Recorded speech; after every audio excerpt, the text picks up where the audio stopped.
అల్లు అరవింద్ గారి దగ్గరికి ఎలా వచ్చింది ఆ రోడ్డు ఎలా? చిరంజీవి గారు, అల్లు అరవింద్ గారు, చిరంజీవి గారు కారు స్టార్ట్ అయింది, బ్రేక్ ఇచ్చారు. చిరంజీవి గారు భోజనానికి వెళ్ళాలి ఇంటికి. అరవింద్ గారు నాగబాబు గారు కారు దగ్గర మాట్లాడుతున్నారు. ఎలా అన్నా ఇప్పుడే కలవాలని చెప్పేసి నేను ఆ ఫైల్ తీసుకుని వెళ్తుంటే బౌన్సర్లు ఉండారు ఇద్దరు. కలుస్తానికి వీలు లేదు, నువ్వు ఇట్లా రండి అన్నాడు. లేదు లేదు నేను కలుస్తానని నేను ఇట్లా నన్ను ఇట్లా పెట్టి ఇట్లా నెట్టాడు బౌన్సర్. నెట్టే వరకు కింద పడిపోయా. పడిపోగానే ఫైలు కింద పడిపోయి పెద్ద సౌండ్ వచ్చింది ఫైలు.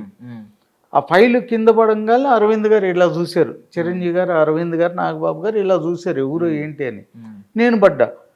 పడే వరకు అరవింద్ గారు అన్నారు, అరే పాపం పడ్డాడు, లేపండి అయ్యా, లేపు లేపు అని బౌన్సర్ అన్నారు.